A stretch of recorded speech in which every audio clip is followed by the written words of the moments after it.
سورۃ الانفال کی روشنی میں اہم جو اس کے مضامین ہیں وہ بیان ہوں گے، اور عہد حاضر میں ہمارے لیے اس میں رہنمائی کے کیا اصول ہیں، کیا ہدایات ہیں، ان کے حوالے سے گفتگو ہوگی۔ سورہ انفال میں بنیادی طور پر اگر ہم دیکھیں تو 3 چیزیں جو ہیں ان کو سامنے رکھا گیا ہے۔ ایک نبی رحمت للعالمین صلی اللہ علیہ وآلہ وسلم کی تسلی اور آپ کی نصرت و اعانت اللہ تعالیٰ کی طرف سے، کہ اللہ تعالیٰ نے آپ کی ہر موقع پہ مدد کی، یہ۔ اور دوسرا مسلمانوں کے لیے ہدایات ہیں، ماضی کو بھی ان کے یاد دلایا، حال کو بھی، اور مستقبل کے بارے میں بھی ہدایات دی تاکہ وہ اس طرح آئندہ لاہ عمل اپنائیں۔ اور تیسرا مشرکین جو ہیں ان کو جوابات دیے گئے ہیں، ایک طرح کا کہہ لیں کہ ان کا بھی رد ہے، لیکن وہ بڑا مختصر ہے۔ غالب جو مضمون ہے وہ مومنین کی ہدایات ہے۔ بہرحال یہ 3 میں نے بیان کیا کہ 3 بڑے مضامین ہیں سورہ انفال میں۔ اب واقعہ ہجرت جو ہے اس کو اللہ تعالیٰ نے سورہ انفال کی صرف ایک آیت مبارکہ میں بیان کیا۔ وَإِذْ يَمْكُرُ بِكَ الَّذِينَ كَفَرُوا لِيُثْبِتُوكَ أَوْ يَقْتُلُوكَ أَوْ يُخْرِجُوكَ وَيَمْكُرُونَ وَيَمْكُرُ اللَّهُ وَاللَّهُ خَيْرُ الْمَاكِرِينَ۔ وقت یاد کرو کہ نبی رحمت للعالمین صلی اللہ علیہ وسلم جب یہ آپ کے خلاف چال چل رہے تھے کہ آپ کو قید کر دیں، آپ کو قتل کر دیں، آپ کو نکال دیں، یہ چالیں بنا رہے تھے، چالیں چل رہے تھے، یہ چالوں کے منصوبے بنا رہے تھے، اور اللہ تعالیٰ بھی آپ کو بچانے کی تدابیر پلان کر رہا تھا۔ اور اللہ تعالیٰ بہترین پلانر ہے، اللہ تعالیٰ بہترین جو ہے وہ تدبیر کرنے والا، تقدیر بنانے والا، منصوبہ ساز، پلانر ہے۔ چنانچہ اس واقعہ میں وہ جو انہوں نے مشاورت کی نبی صلی اللہ علیہ وسلم کو جو ہے نا معاذ اللہ قتل کرنے کی، اینڈ پہ یہی تھا نا نتیجہ کہ مختلف مشورے آئے، اکٹھے ہوئے کہ اس اسلامی تحریک کو کیسے دبایا جائے۔ کافی مسلمان اس وقت مدینہ منورہ جا چکے تھے، انہوں نے سمجھا کہ اب موقع جو ہے نا ملا ہوا ہے کہ معاذ اللہ محمد صلی اللہ علیہ وسلم کو جو ہے نا وہ قتل کیا جائے اور خون جو ہے وہ سب میں ڈیوائڈ کر دیا جائے۔ تو لہٰذا اللہ تعالیٰ نے اپنا جو یہ انعام ہے وہ بھی بیان کیا، سورہ انفال میں بیان کیا، تاکہ نبی صلی اللہ علیہ وسلم کو یہ چیز باور ہو، یقین ہو، آگے بھی آپ کو یقین کامل تھا کہ ہر موقع پر، ہر لمحہ اللہ تعالیٰ کی مدد میرے لیے شامل حال ہے۔ ایک چیز یہ بیان ہوئی ہے۔ اس کے بعد کفار مکہ جو قرآن کا مذاق اڑاتے تھے، پھر نبی صلی اللہ علیہ وسلم کے کردار کے بارے میں، ذات کے بارے میں طرح طرح کی افواہیں اور جھوٹی خبریں پھیلاتے تھے، پھر وہ مذاق میں عذاب کا جو مطالبہ کرتے تھے تنزن، اس کا رد کیا گیا کہ یہ کہتے ہیں اگر یہ قرآن اور یہ محمد صلی اللہ علیہ وسلم واقعی سچے ہیں تو پھر ہمارے اوپر آسمانوں سے پتھروں کی بارش کرا دیں سورہ انفال میں۔ تو اللہ تعالیٰ فرماتے ہیں کہ یہ مطالبے کر رہے ہیں وَإِذْ قَالُوا اللَّهُمَّ إِنْ كَانَ هَذَا هُوَ الْحَقُّ مِنْ عِندِكَ فَأَمْطِرْ عَلَيْنَا حِجَارَةً مِنَ السَّمَاءِ أَوْ ائْتِنَا بِعَذَابٍ أَلِيمٍ، کہ اگر یہ قرآن حق ہے، یہ محمد صلی اللہ علیہ وسلم حق ہے، تو معاذ اللہ یہ وہ کہتے تھے کہ ہمارے اوپر یا پتھروں کی بارش کر دیں یا ہمارے اوپر کوئی بڑا عذاب مسلط کر دیں۔ تو اللہ تعالیٰ فرماتے ہیں وَمَا كَانَ اللَّهُ لِيُعَذِّبَهُمْ وَأَنْتَ فِيهِمْ، اے نبی جب تک آپ ان میں موجود ہیں اللہ ان کو عذاب نہیں کرے گا۔ وَهُمْ يَسْتَغْفِرُونَ وَمَا كَانَ اللَّهُ مُعَذِّبَهُمْ وَهُمْ يَسْتَغْفِرُونَ، یا یہ خود معافی مانگ لیں پھر بھی عذاب نہیں ہوگا۔ ہاں پھر ساتھ ہی اللہ تعالیٰ نے فرمایا چونکہ مسلمان ہجرت کر کے چلے گئے، نبی صلی اللہ علیہ وسلم بھی ہجرت کر کے چلے گئے، تو بڑا عذاب تو نہیں جیسے پچھلی قوموں پہ پتھر برسائے گے، لیکن اللہ فرماتے ہیں پھر ان پہ عذاب آئے گا لیکن چھوٹے لیول کا۔ وَمَا لَهُمْ أَلَّا يُعَذِّبَهُمُ اللَّهُ وَهُمْ يَصُدُّونَ عَنِ الْمَسْجِدِ الْحَرَامِ وَمَا كَانُوا أَوْلِيَاءَ، انہیں کیوں اللہ عذاب نہیں کرے گا جبکہ اللہ کی راہ سے، اللہ کی مسجد سے روکتے ہیں؟ تو لہٰذا ان کے اوپر پھر خوف کا عذاب، قحط کا عذاب، اور اسی طرح جنگ ہوئی، جنگ میں ان کے بندے مارے گئے، یہ عذاب اللہ تعالیٰ نے کفار مکہ پر مسلط کیے۔ اللہ تعالیٰ نے جس طرح پچھلی قوموں کو تباہ کیا نبیوں کو جب انہوں نے نہیں مانا، اس طرح کا عذاب کفار مکہ پر بھی نہیں بھیجا۔ یہ سورہ انفال میں اللہ تعالیٰ نے تفصیل کے ساتھ بیان کیا۔ اس کے بعد پھر اللہ تعالیٰ نے سورہ انفال میں اللہ کی راہ میں نکلنے کے آداب کیا ہیں، مقاصد کیا ہیں، کہ ایک مسلمان جب جہاد کے لیے نکلتا ہے تو اس کا ارادہ کیا ہونا چاہیے، بڑا دو ٹوک واضح اور کہنے کے سخت الفاظ میں یہ سمجھایا۔ وَلَا تَكُونُوا كَالَّذِينَ خَرَجُوا مِن دِيَارِهِمْ بَطَرًا، تم ان لوگوں کی طرح نہ ہونا جو اپنے گھروں سے اتراتے ہوئے، تکبر کرتے ہوئے نکلے، وَرِئَاءَ النَّاسِ، لوگوں کو دکھانے کے لیے نکلے، وَيَصُدُّونَ عَن سَبِيلِ اللَّهِ، اور اللہ کی راہ سے روکنے کے لیے نکلے۔ 3 خامیاں تھیں کفار مکہ میں۔ بعد نے لکھا ہے کہ جب 1000 کا یہ لشکر لے کر ابو جہل نکلا تھا نا رستے میں، تو ساتھ ان کے گانے والیاں بھی تھی اور اپنی بڑی تعریفیں اور شیخیاں بگاڑتے ہوئے آ رہے تھے، اپنا بڑا پن دکھاتے ہوئے، اور لوگوں کو بتانے کے لیے دیکھو ہم ان کے ساتھ یہ کریں گے، اور مقصد کیا تھا کہ اللہ کی راہ سے روکے۔ اب دیکھیں یہ خامی تو تھی دشمنوں کی، اللہ تعالیٰ نے مسلمانوں کی تربیت کی ہے، مسلمانوں کو سمجھایا کہ تم نے کبھی ایسا رویہ نہیں اپنانا۔ مسلمان ہمیشہ لوگوں کو دکھانے کے لیے نہیں، اللہ کے دین کے غلبے اور اللہ کی رضا کے لیے میدان میں نکلتے ہیں، ٹھیک ہے نا جی۔ جہاد کا مقصد ہی وسائل کے اوپر قبضہ کرنا نہیں، لوگوں کو دکھانا نہیں، نہ ہی اور دنیا حاصل کرنا ہے، بلکہ اسلام میں جہاد کا مقصد اللہ کی رضا ہے۔ لیکن آپ موجودہ دور میں دیکھتے ہیں کہ مسلمانوں کی جو حالت ہے وہ بڑی پریشان کن ہے، بہت زیادہ ہی پریشان کن۔ اب سوڈان کو آپ لے لیں، 2023 سے تقریباً جو ہے نا وہاں پہ حالات ایسے بنے ہوئے ہیں اور رونگٹے کھڑے ہوتے ہیں۔ دونوں گروہ لڑنے والے مسلمان ہیں، لاکھوں لوگ بے گھر ہو چکے ہیں، فلسطین کے برابر یا اس کے قریب یا اس سے بڑے جرم ہو رہے ہیں، مسلمان ہیں، اتنی پریشان کن حالت ہے۔ ایک وہ آرمی چیف ہیں، ایک وہ ہے، اور دوسری طرف دو ان کے گروہ، SAF ہے اور ASF، اس طرح کے دو ان کے گروہ ہیں جو آپس میں لڑتے جھگڑتے جا رہے ہیں۔ عبد الفتاح ہے، ایک عبد الفتاح کوئی ان کا آرمی چیف ہے، وہ ہے ایک درا ان کا، اور SAF سونان آرمی فیڈریشن یا فورس، ایک یہ دھڑا ہے اور دوسرا ریفٹ سپورٹ فورسز RSF، یہ دو دھڑے ہیں، اور اس کو کمان محمد حمدان کوئی ہے نامی ان کا، وہ کر رہا ہے۔ ایک شہر میں گھروں کے اندر اس نے، یہ 2-3 دن پہلے کی رپورٹ تھی، شہر کے عوام سویلین جو ہیں، عام سویلین، ان کا قتل عام کیا مسلمان ہیں۔ تو یہ کہاں اسلام کا پاکیزہ تصور جہاد؟ جو حالات دیکھ رہے ہیں نا بڑی معذرت سے، مسلمانوں میں جو ہے نا تہذیب یا آداب وہ بہت کم ہوتے جا رہے ہیں، کم ہے۔ دیکھ لیں آپس میں لڑائیاں جھگڑے ہیں، فس بھی یہ رہے۔ اب وہاں پر جو ہے نا وہ جو وسائل ہیں، دو اسباب بیان کرتے ہیں، ایک تو طاقت کا مسئلہ ہے، طاقت کی لڑائی ہے، دونوں دھڑے، اور اس کے بعد پھر طاقت کے ساتھ ساتھ وسائل ہے وہاں پہ، ان پہ قبضہ، کچھ بیرونی طاقتیں، کوئی اس کو سپورٹ کر رہا ہے، کوئی اس کو کر رہا ہے، لیکن قتل ہونے والے کیا کہیں آپ سارے مسلمان ہیں۔ کچھ تھوڑا یہ نسلی تعصب بھی ہے، نسلی تعصب بھی ہے، برادریوں قبیلوں کی لڑائی بھی ہے، لیکن وہ نچلے پیمانے کی، بڑی وجہ طاقت، پاور شیئرنگ، اور جو وہاں پہ وسائل ہیں ان پہ قبضہ، یہ حالات ہے مسلمان۔ وہاں پہ اب عنقریب قحط، غربت، قلت غذا، یہ چیزیں آ چکی ہیں اور آ رہی ہیں، بڑھ رہی ہیں، جبکہ اسلام جو ہے وہ جہاد کا جو تصور دیتا ہے وہ یہ اللہ کی رضا کے لیے ہو، ظلم کے خاتمے کے لیے ہو، بہترین ہوا جو دوسرے سے درگزر کرے۔ تو آپ یہ بھی دیکھیں، ہمارا ہی دیکھیں، پاکستان اور افغان کے کیا حالات چل رہے ہیں، دونوں مسلمان ہیں۔ کہیں یہ تعلیمات نہیں ہے کہ سادہ عوام کے اوپر خود کچھ حملے کیے ہیں، کہیں نہیں۔ تو کہنے کا مطلب یہ ہے کہ دنیا آج کی، آپ مسلم دنیا کو نظر دوڑائیں اور قرآنی تعلیمات دیکھیں، نبی صلی اللہ علیہ وسلم کی تعلیمات دیکھیں، تو دیکھ لیں، خود فیصلہ کریں ہم کس حد تک عمل کر رہے ہیں۔ ان حالات کو دیکھتے ہوئے ہمارے ملک میں پھر بھی اللہ کا شکر ہے کہ ہم پرامن ہیں، ان کو سامنے رکھیں نا تو ہم پرامن اچھی زندگی گزاریں۔ اس لیے ہمیں رواداری، اتحاد، مل کے ہی آگے بڑھنا چاہیے، اتفاق کے ساتھ آگے بڑھنا چاہیے۔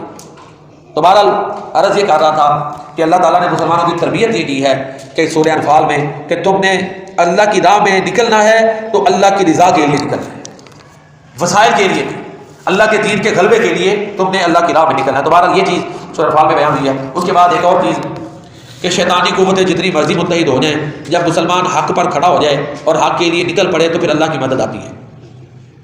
جنگ بدر کے موقع پر سورہ انفال میں بیان ہوا کہ شیطان جو ہے وہ ایک چودھری کی شکل میں، سراقہ بن مالک بن جاشم، اس کی شکل میں ان کے گروہ میں آیا اور ساتھ ان کے حوصلے بڑھا رہا تھا کہ آج تم پہ کوئی غالب نہیں آ سکتا، میں تمہارے ساتھ۔ انسانی شکل میں شیطان کا آ جانا یہ اور کئی جگہ پہ بھی ثابت ہے۔ حضرت ابو ہریرہ رضی اللہ تعالیٰ عنہ کی حدیث میں پتہ ہے نا، وہ جو رات کو چوری کرتا تھا تو ابو ہریرہ رضی اللہ تعالیٰ نے پکڑ لیا، تو تیسری دفعہ جب پکڑا نا، تینوں راتوں آتا رہا، اللہ کے نبی بتاتے رہے کہ رات کو تمہارے چور کا کیا بنا، تو آخری دفعہ اس نے کہا آیت الکرسی پڑھ لیا کرو پھر میں نہیں آؤں گا۔ تو اللہ کے پیارے نبی صلی اللہ علیہ وسلم نے فرمایا ابو ہریرہ تھا تو وہ بڑا فراڈیا جھوٹا شیطان، لیکن بات صحیح کر گیا۔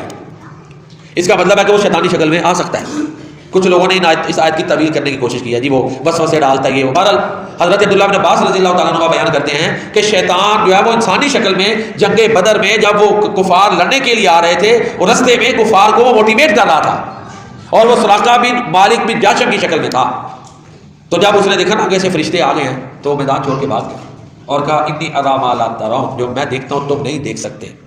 تو چنانچہ جب حق، یہ اللہ نے قرآن بنا دیا نا واقعہ، تو جب مسلمان حق کے لیے نکلے گا تو پھر اللہ کی مدد آئے گی، اور جنگ بدر میں فرشتے آئے اور مدد ہوئی۔ تو یہ چیز سورہ انفال میں اللہ تعالیٰ نے بیان کی ہے۔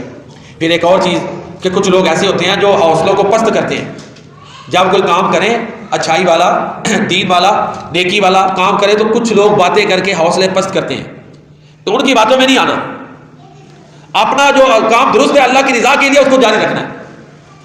تو اللہ فرماتے ہیں اذ یقول المنافقون والذین فی قلوبہم مرض غر ہؤلاء دینہم ومن یتوکل علی اللہ فإن اللہ عزیز حکیم. اللہ فرماتے ہیں کہ وہ لوگ جن کے دلوں میں بیماری تھی وہ کہتے تھے ان مسلمانوں کو ان کے دین نے دھوکہ دیا ہے، معاذ اللہ دھوکے میں ڈال دیا.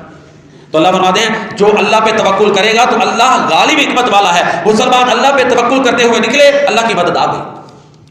تو لہذا صحیح کام کرتے ہوئے جب اللہ کی رضا شامل ہو، حالات دیگر کو ہو تو پست ہمتی نہ دکھائے، اللہ سے دعائیں کرتا رہے، انسان آگے بڑھتا رہے، اللہ کی مدد آ جاتی ہے. یہ سورہ انفال میں یہ تعلیمات جو ہے نا وہ بتائی گئی. باقی انسان ظاہر ہے کمزور ہے، میں اور آپ تھوڑے سے بھی وہ حالات دیگر کو ہو تو فوراً ہمت ہار جاتے ہیں، پریشانی میں آ جاتے ہیں.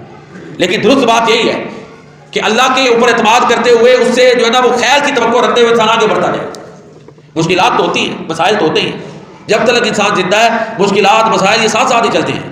کوئی یہ کہ جی بالکل جو ہے نا حالات سازگار ہو گئے تو ان میں یہ خیال ہی ہوتا ہے. دیکھیں نا نبی رحمت للعالمین صلی اللہ علیہ وسلم کائنات کی سب سے افضل ہستی ہے، تو مکی دور کتنا کٹھن ہے، بلکہ ہر مرحلہ ہی کٹھن ترین ہے جن سے آپ گزرے. سورہ انفال میں اس طرح میں پہلے بھی اس مضمون کی طرف اشارہ کر چکا کہ اللہ تعالیٰ نے مسلمانوں کو طاقت تیار کرنے کا کہا ہے. ہمارا موضوع چل رہا ہے سورہ انفال کی روشنی میں عہد حاضر میں مسلمانوں کی رہنمائی. کہ سورہ انفال سے ہم کیسے رہنمائی لے سکتے ہیں. چونکہ جنگ بدر میں فرشتے مدد کے لیے آئے تھے تو لہذا اس سے خدشہ یہ تھا کہ کہیں آپ مسلمان کوئی تیاری نہ کریں، کوئی ٹیکنالوجی میں اس دور کی جو تھی اس میں نہ آگے بڑھیں، کوئی جو مادی اسباب ہیں ان کی تیاری نہ کریں. اس لیے ذہن سازی کی گئی کہ وَأَعِدُّوا لَهُم مَّا اسْتَطَعْتُم مِّن قُوَّةٍ، تم نے اپنی طاقت کے مطابق ان کے لیے تیاری کرنی ہے. لہذا سورہ انفال میں یہ آیت ہے، اس کا آپ دیکھ لیں، پس منظر دیکھ لیں.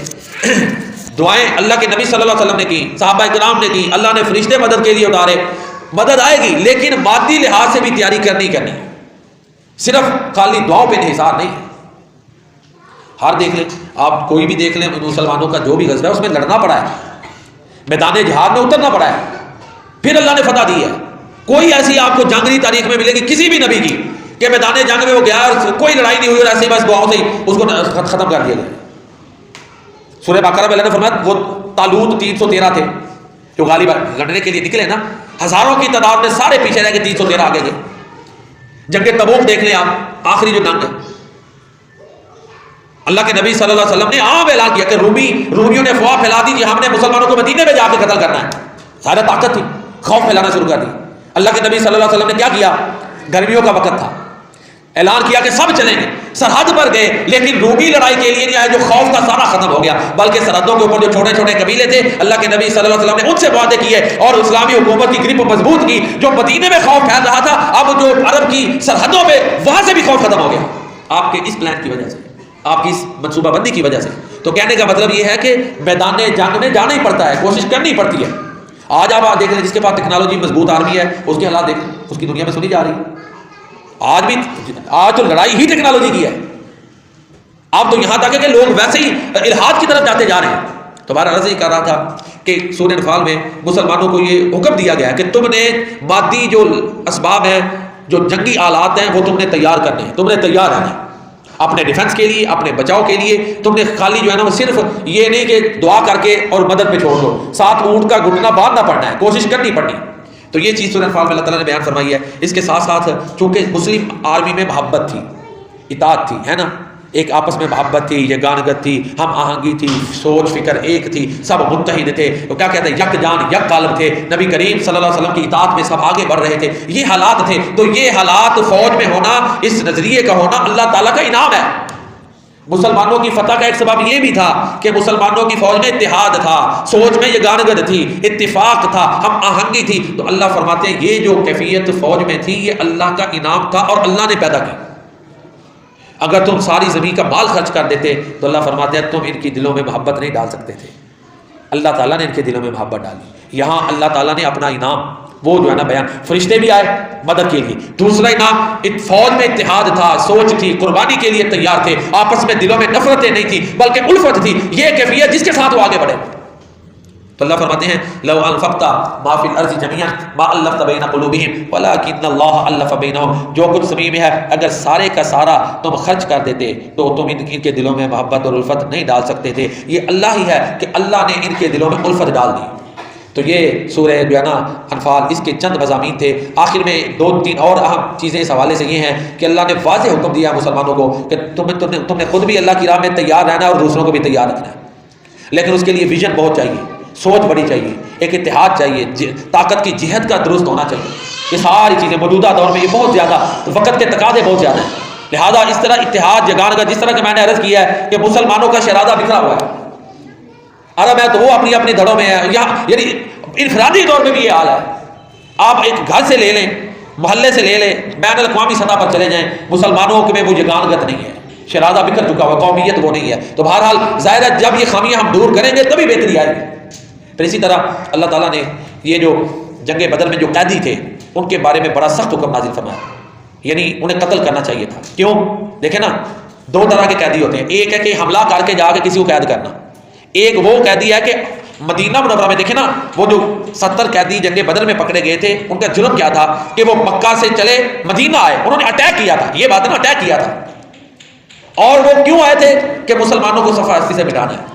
اس سوچ کا کوئی جنگی قیدی آئے تو اس کے لیے ترجیح یہ تھی کہ ان کو قتل کیا جائے، تاکہ عبرت بنے کہ کسی کے گھر کے اوپر آ کے حملہ نہیں کرنا۔ یہ میرے ذہن میں، یہ سورہ انفال کی جو آیت تھی نا، میرے ذہن میں بھی سوال آتا تھا کہ قرآن نے کہا کہ ان کو قتل کرنا چاہیے، کیوں اتنا سخت حکم کیوں ہے؟ ما کان لنبی ان یکون له اسرى حتى یثخن فی الارض۔ سورہ انفال کا سیکنڈ لاسٹ کو جا کے آپ پڑھیں کہ جنگ بدر کے جو قیدی تھے نا، ان کے بارے میں یہ آرڈر حضرت عمر فاروق کی رائے کو قرآن نے پسند کیا، ان کو قتل کرنا چاہیے تھا۔ کیوں؟ عبرت بنانے کے لیے کہ گھر پہ آ کے انہوں نے مدینہ منورہ پہ آ کے اٹیک کیا تھا نا۔ مسلمان دیکھیں پہلے تو مکہ چھوڑ کے مدینہ آئے، مدینہ منورہ کے آباد ہوئے، مکہ میں بھی وہ جینے نہیں دیتے تھے، مسلمانوں کو اسلام پر عمل نہیں کرنے دیتے تھے، حتیٰ کہ نبی رحمت للعالمین صلی اللہ علیہ وسلم کو وہ شہید کرنا چاہتے تھے۔ مکہ مکرمہ سے مسلمان مدینہ منورہ آ گئے، یہاں پر آ کے سیٹل ہوئے، تو پھر وہ 1000 کا لشکر لے کر آئے۔ تو ان حالات میں اللہ تعالیٰ نے یہ فیصلہ دیا کہ یہ جو اب لڑنے آئے نا مدینہ میں، کہ ان کو ختم کریں گے، ان کو تھوڑا عبرت کا نشان بنانا چاہیے۔ تو بہرحال ان کو معافی مل گئی۔ بہرحال اللہ تعالیٰ نے اس رائے کو جو ہے نا وہ اظہار کیا کہ یہ ان کے ساتھ ہونا چاہیے تھا۔ تو یہاں قرآن نے یہ بھی بتا دیا کہ بعض حالات میں حالات کی سنگینی کے مطابق فیصلہ سخت کیا جا سکتا ہے۔ تو یہ 12 سورہ انفال کی یہ سیکنڈ لاسٹ کہنے مضمون ہے۔ اس کے بعد آخری مضمون یہ ہے کہ جو لوگ ایمان لائے، جنہوں نے ہجرت کی، جنہوں نے جہاد کیا ہے، وہ پکے مومن ہیں۔ یعنی جنگ بدر کے بعد یہ صورت نازل ہوئی تھی نا کہ جو لوگ، دیکھیں کتنی تعریف کی کہ جو لوگ علاقے چھوڑ کے مدینہ منورہ میں آ گئے ہیں وہ پکے مومن ہیں۔ جو ان کے ساتھ مل کے اللہ کے دین کے غلبے کے لیے چل پڑے صحابہ کرام، ان کو بھی سرٹیفکیٹ مل گئے، وہ پکے مومن ہیں۔ اور ان کا یہ ہے کہ اللہ پہ توکل کرتے ہیں۔ یہ میرے اور آپ کے لیے یہ تعلیمات ہیں کہ ہماری زندگی کا مقصد اللہ کی رضا ہو، اللہ کے دین پر چلنا یہ ہماری زندگی کا مقصد اور ہدف ہو۔ جب اللہ کی رضا کے لیے چلیں گے تو پھر ظاہر ہے اللہ کی مدد بھی شامل حال ہوگی، اور اس کے ساتھ ساتھ جو ہے اللہ تعالیٰ رستے خود انسان کے لیے ہموار کرتے جاتے ہیں اور اس کے لیے آسانیاں پیدا ہوتی جاتی ہیں۔ بعض دفعہ بندہ اس کام کے اہل نہیں، لیکن اللہ تعالیٰ اس سے کام لینا چاہیں تو اس سے پھر بہتر کام بھی لے سکتے ہیں۔ تو بہرحال یہ سورۃ الانفال کی روشنی میں چند گزارشات تھیں جو میں نے بیان کیا، آپ نے سنا۔ اللہ تعالیٰ اپنی بارگاہ میں قبول فرمائے۔